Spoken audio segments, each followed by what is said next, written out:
Sa araling ito, susuriin natin ang heograpiyang pantao ng Timog Silangang Asya kung saan makikita ang iba't ibang wika, kultura, relihiyon, at pangkat etniko. Sa kabila ng kanilang pagkakaiba, nabubuo ang isang rehiyong mayaman sa tradisyon at pagkakakilanlan.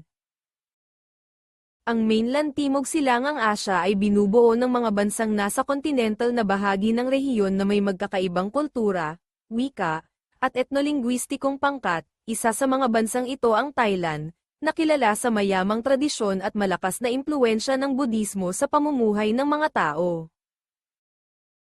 Narito ang Thailand sa mainland Timog Silangang Asya na may maraming pangkat etniko at wika, at malakas na impluwensya ng Budismo sa kultura at pamumuhay.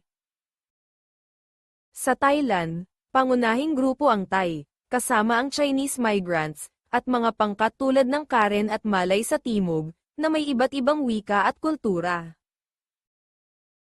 Sa kulturang Thai ay pinahahalagahan ang paggalang, kababang loob, at tradisyong may kaugnayan sa Budismo at paniniwala sa espiritu. Ang Myanmar naman ay binubuo ng humigit kumulang 135 na pangkat etniko tulad ng Bamar, Shan, Karen, at Kachin na may iba't ibang wika.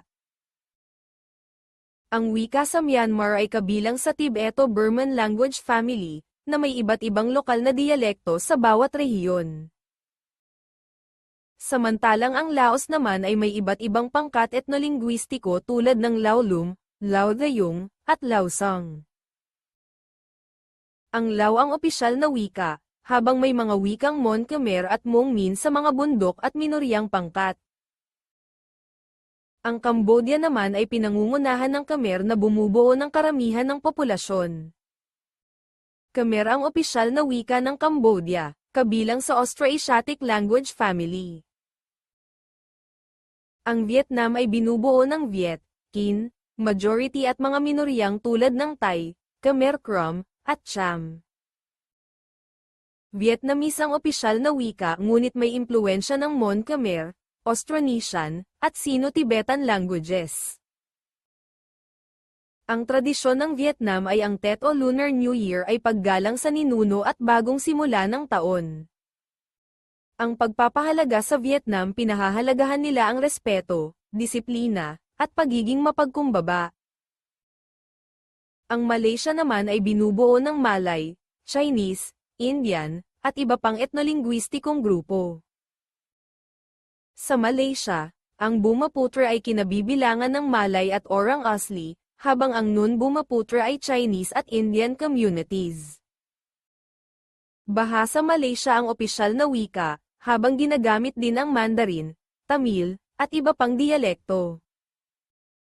Islam ang opisyal na relihiyon ng Malaysia, ngunit may Buddhism, Hinduism, at Kristyanismo rin.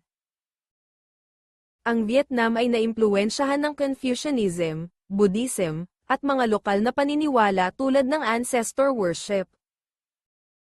Ang Cambodia naman ay malalim ang impluwensya ng Theravada Buddhism sa kanilang kultura at pamumuhay. Ang Insular Timog Silangang Asya ay binubuo ng Pilipinas, Indonesia, Malaysia, Brunei, at Timor-Leste. Ang Pilipinas ay binubuo ng mahigit 100 pangkat etniko na may iba't ibang wika at kultura. Pangunahing pangkat sa Pilipinas, Tagalog, Cebuano, Ilocano, Hiligaynon, Waray, at Bicolano.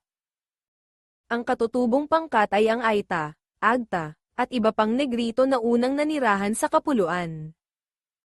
Filipino, batay sa Tagalog, at Ingles ang opisyal na wika ng Pilipinas. Karamihan ng wika sa Pilipinas ay kabilang sa Austronesian language family na may kaugnayan sa ibang bansa sa Timog Silangang Asya. Ang Indonesia ay may mahigit 700 wika at pangkat etniko tulad ng Javanese, Sundanese, at Bolanese. Bahasa Indonesia ang pambansang wika na nagbubuklod sa bansa. Brunei, may Malay majority at gumagamit ng Malay dialects bilang pangunahing wika. Ang Timor-Leste ay may Austronesian at Papuan influences sa kanilang mga pangkat etniko. Titim at Portuges ang opisyal na wika ng bansa. Ang relihiyon sa Timor-Leste karamihan ay Kristyanismo, lalo na ang Katolisismo. Sa kabila ng dami ng wika at pangkat etniko, nagkakaisa ang Timog Silangang Asya sa kultura at tradisyon.